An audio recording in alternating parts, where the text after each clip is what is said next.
The second building block for this course are floating rate bonds. Okay, so as the name suggests, these are bonds whose coupon rate floats, meaning it varies through time.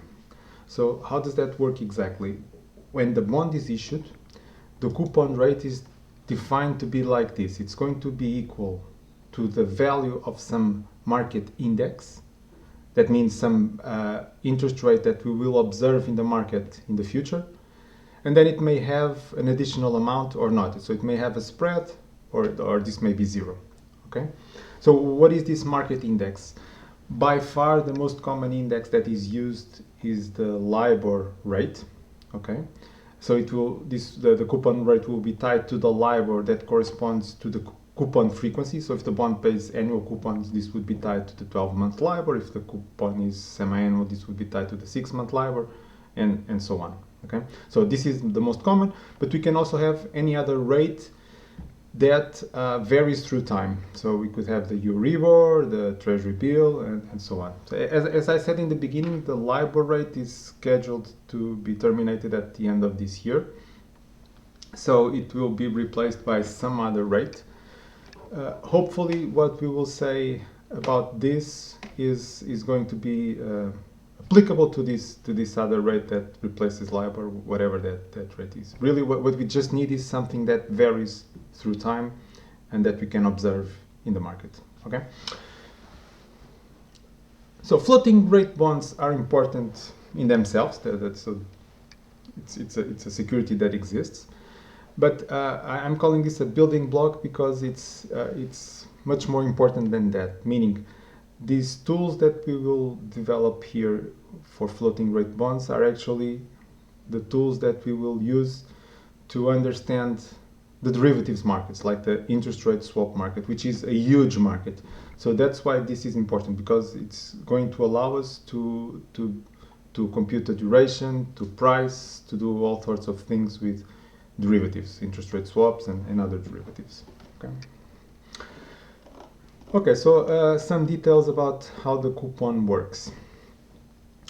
So I said the coupon depends on the value of some market index, like LIBOR. The way it depends more precisely is as follows. The value of the LIBOR at a given coupon date determines the amount of the coupon that will be paid in the following coupon payment date. All right?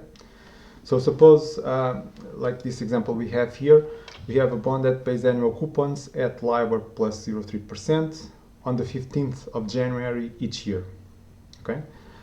Suppose in a specific year, let's say 2013, I look at the market on this day and the LIBOR is 1%.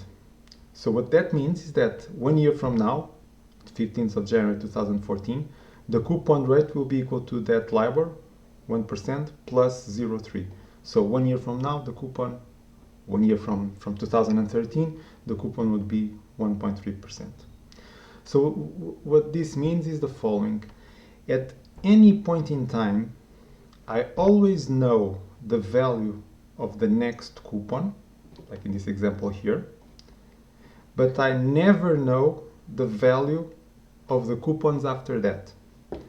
Because in this example, after 2014, so the coupon that will be paid in 2015 will depend on the LIBOR on the market on the 15th of January of 2014.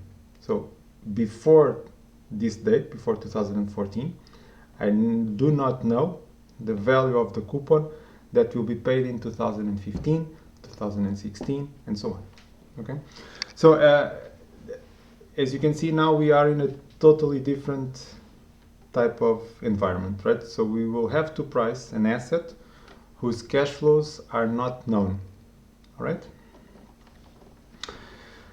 Okay, so let's do that. So let's see how we can price this asset. So we have to make the following assumptions. The first one is that the issuer has the same credit risk as the entities that determine the index. So the typical example here is the following, which is what we'll be doing when we get to derivatives. We are thinking of a bank that has issued a floating rate bond, and this bank has the same type of risk that the other banks that determine the LIBOR rate. So it's a normal bank with a AA rating, just like the others, so the same type of risk. Second assumption, we have an interest rate curve for that level of risk, meaning in this example, I can observe the LIBOR rates that I have on the market right now. Okay. All right. So we are going to price this bond in 3 steps, in 3 cases, from a simple case to the more general real life case in the end. Okay. So first one, case 1. Let's assume that we are at the reset date. The reset date is the coupon payment date, and that there is no spread. Okay, so 0 spread means that the coupon is just, if we go back here, the coupon is just equal to this part here. The spread is 0. So the coupon is just equal to the LIBOR rate. All right. So what I will try to convince you is the following. Under these conditions, at the reset date, the price of a floating rate bond is 100%. It's equal to face value. All right. So let's do this with some examples. Okay. So example 1.61.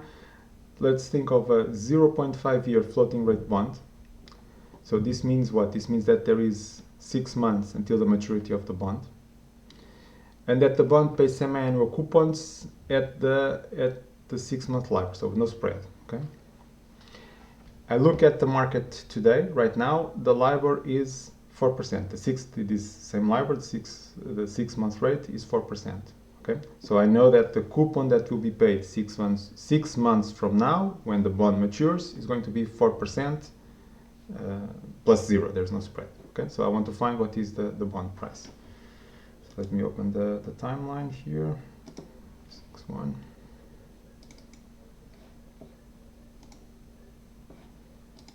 Okay, so again, this is what I want to find, the price of the bond at time 0, which is today. The maturity is in 6 months, or 0.5 years. At maturity, I'm going to get face value, and the coupon is determined based on the LIBOR that I see on the market today, that I'm denoting here by L6, LIBOR 6 months, 4%. And this is going to be used to determine the next coupon. And it's semi-annual payments, so I'm going to get 4% divided by 2. So the total cash flow in 6 months is this 100 plus 2%. Okay? So the price is the present value of future cash flows. Again, the future cash flows are face value and coupon. And now the question is at which rate am I going to discount that cash flow? Well, I said that I assume that the issuer had the same risk as the banks that fixed the LIBOR. So the same LIBOR that was used for the coupon is also used to discount. All right? So I'm going to use that same 4%. The LIBOR is expressed in the market, the 6-month LIBOR is expressed in the market as an annual rate with semi-annual compounding. So I do the appropriate discounting. So this is an R2 in our previous notation. So I divide by 2 and then raise to 2 times the distance, which is 0.5. So basically, I'm using the same rate in the numerator and in the denominator. Okay, so if I do that, the numbers are the same, and therefore the price is always 100%. Again, the crucial point here is that it is the same rate that is used for the numerator and for the denominator, for the coupon and for the discount rate. Okay, so the price is 100%. Okay, but this is, I'm cheating, right? This is not the floating rate bond. At this moment, this bond is almost at maturity. There's just one more coupon. I know what the coupon is. Everything is fixed. So I know exactly what is this numerator. This is just like a fixed coupon bond. It's even more than that. It's a 0 coupon bond. Okay, so this is not very interesting, right? So let's go.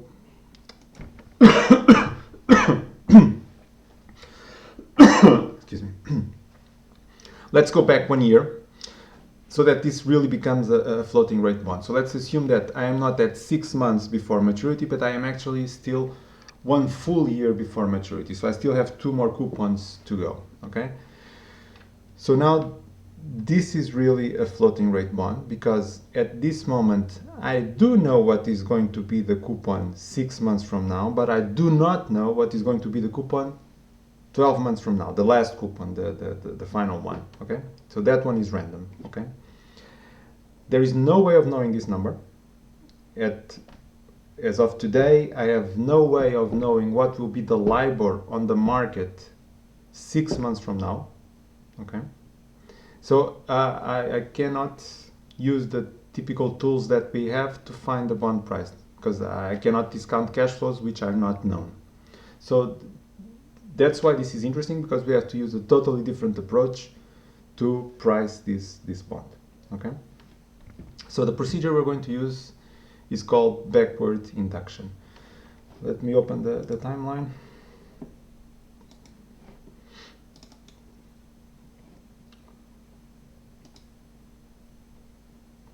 Okay. So this is what's happening. We are here at time 0. I want to find the bond price. There are 2 more coupons to go. This is maturity 1 year from now. At maturity, I'm going to get the face value.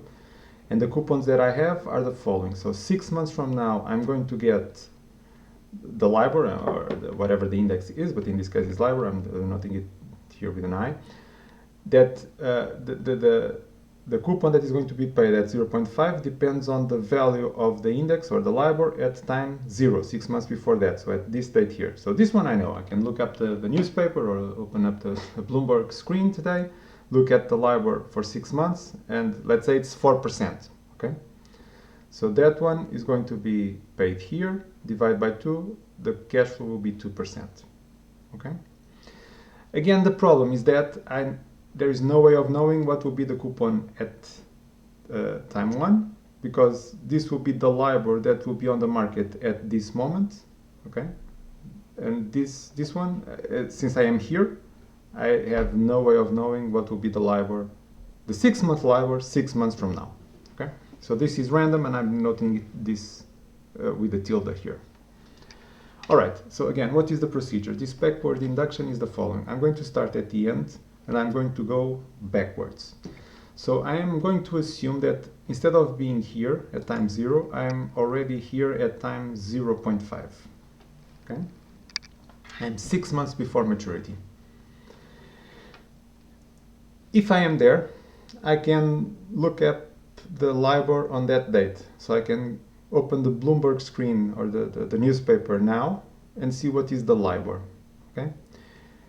Now, if I was doing this live in class, I would now ask you, okay, give me a value for the LIBOR, okay? And someone would say some number, right? Whatever number, and any number would do, right? So somebody would guess the LIBOR for 6 months from now. Let's say that person said 6%, okay? The LIBOR for 6 months at that moment is 6%.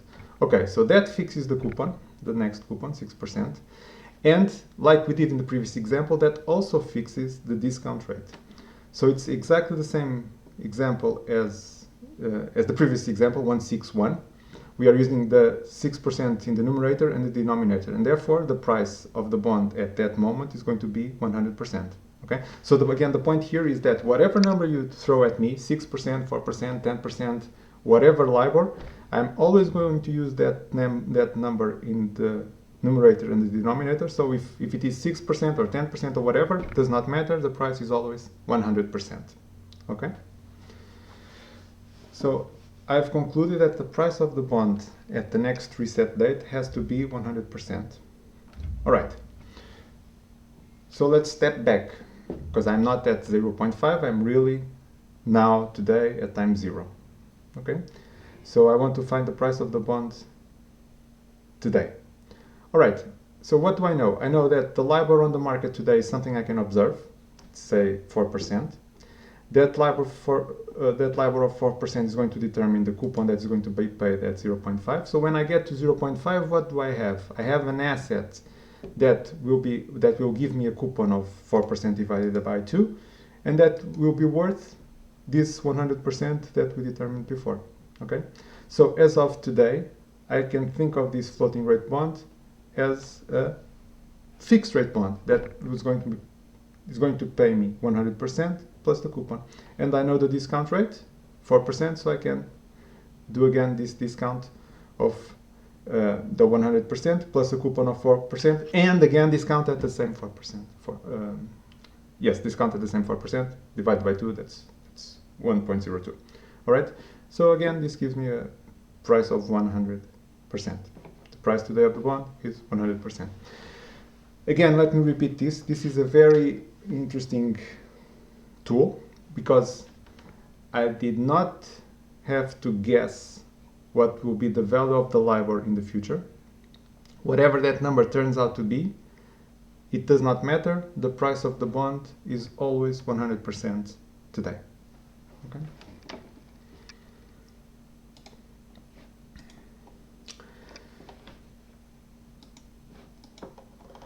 Okay, so that was the simplest possible case. So now let's extend this to case 2. Supposing we are between coupon dates and still there is no spread, zero spread. Okay. So what I'm going to do is the following, and this is easy to do with an example. So suppose we are trying to price a 1.5-year floating rate bond, so again matures in 1.5 years, with annual coupons, and the coupons are depending on the LIBOR rate, right? And these are the interest rates on the market today, and I want to find the price of the bond today, right? So let me open the file. 6.3. Here and here. All right. I am here, time 0. I want to find the bond price. The coupons are annual, so I will have one coupon at maturity and another coupon 1 year before that, which is 6 months from now. The next coupon is always known, right? The next coupon will depend on the LIBOR at the previous reset date. Since these coupons are annual, the previous reset date was 6 months ago, so I'm denoting this with minus 0.5. So I go back 6 months, I look up the LIBOR then. Let's say it was 4%. For some reason, I keep using 4% in these numbers, but whatever number does not matter. So let's say it's 4%. Okay, so that is going to fix the next coupon. Okay, so that one is known. The problem is that the one after that is not known, and there is no way of knowing it. Okay, because this coupon here will depend on the value of the LIBOR at this moment in time here at 0.5. Okay, in the future, which I cannot know. So how do I price the bond in these conditions? Well, what I'm going to do is I'm going to use the argument from case 1. What case 1 told me was that at the reset date, the price of a floating rate bond is always 100%. So at 0.5, the value of these cash flows that come after that, the face value and the index, the coupon, is going to be worth 100% at that moment. Okay, again, using the argument of case 1. So after doing that, what do I have? I have transformed these future cash flows that are the ones that are complicated and that are unknown into something that is very simple, which is just a zero coupon bond, okay, worth 100%. So I have this bond can be seen as the sum of two cash flows. One is this 100%, and the second is this coupon, right? So the price of the bond at time 0 is just the present value of those two streams, okay? At which rate? Well, now I have to look at the current market conditions, and I have to discount those two cash flows, 1.04, at the rate that I observe on the market right now at time 0. So, okay, so I look at the LIBOR rates now, time 0, here, on the market right now, and I pick the rate that is for the maturity that I'm discounting. So this maturity is 6 months, so I'm going to look at the rates on the market, and I'm going to use the 6-month rate, okay? And since the rate is given with some annual compounding, I do this discounting that you see here, and that's it. Okay, I get the bond price.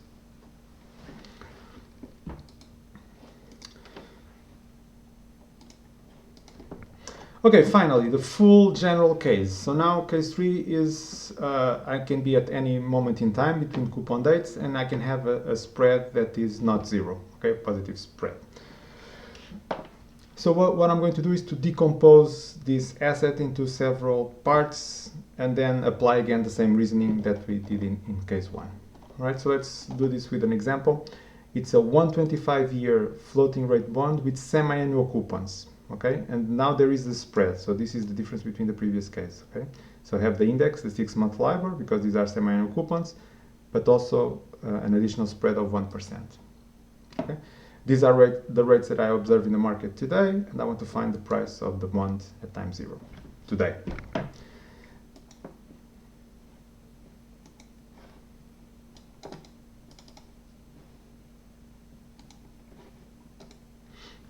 All right. So this is a bit messy. Again, this is one of those things that in class I would do this in steps and try to make this clear step by step. Here it's more complicated, so let me try to explain what's going on. All right, we are at time zero. We are here. This is a bond that matures in 125 years. It pays semi-annual coupon, so I have 6 months, one coupon, another 6 months, another coupon. And there was another coupon 6 months before that, so 3 months ago, okay? So this is where we are. Again, I always know, well, before that. So the coupon now has two parts. Has the part of the index and there's the part of the spread that I'm decomposing like this, okay? Coupon, index and spread. Let's start with the next coupon. The next coupon is going to be the value of the index determined at the last reset date, okay? So I go back to the last reset date, which was 3 months ago. I look the value of the LIBOR rate on the market on that day, and let's say the 6 month LIBOR on that day was 4%. Okay, again I keep using 4% for some reason. So any number would do. So let's say it's 4%. So this 4% determine this coupon here. The spread is always 1%, it never changes, right? So this one is known. Then the coupon after that is going to be the sum of the 6 month LIBOR plus the spread. The spread is fixed, but the 6 month LIBOR is the 6 month LIBOR that will be on the market on this moment here at 0.25. And that one I do not know, so this is random.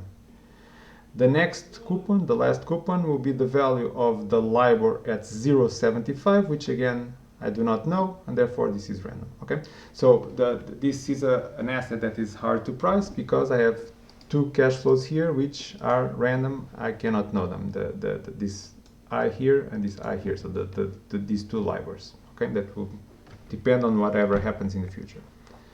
What do I do? Well, I applied the argument from case one. Case one told me that at the next reset date, the value of the bond will be 100%, but it is the value of the bond without including the spreads. So it is just the part that includes the LIBOR here and here and the face value, right? So these two parts, this coupon part and the face value and this coupon part, all that part of the bond is worth 100% at the next reset date. Okay, again, the backward induction argument of case one. All right, so if I do that, I get rid of the complicated part, which is the random part. And now, how does the bond look like? Well, it looks like just a fixed coupon bond. Okay, I have just fixed cash flows. The first fixed cash flow is this one here that happens at 0.25, so 100% plus 4% divided by 2 plus 1% divided by 2. Everything is fixed. And then I also have a little bit of cash flow in the other periods, which is the part of the spread that stayed out of this case one argument. So I still have a cash flow, a small cash flow at 0.75, which is just the spread divided by 2. And I also have again that same amount at 125 years. Okay. But now this is doable, right? These are just fixed cash flows, and I can price this as I price any other bond. I just compute the present value of the future fixed cash flows. So this is the first fixed cash flow, this big part here, this big chunk, the 100% plus the 4% and the spread divided by 2. And then I'm going to discount this at what? At the rate that I see on the market today for 3 months, which we assume it's in the table, 4.3%. So I discount at 4.3%. Then I discount this little part here, which is here, at the rate that I observe on the market today for 0.75 years. Let's say it's 4.7. And then this last part here at the rate that's in the table for 125 years. Okay? And the sum of all these things is the bond price at this moment here at time 0. Okay. And that's it. Thanks.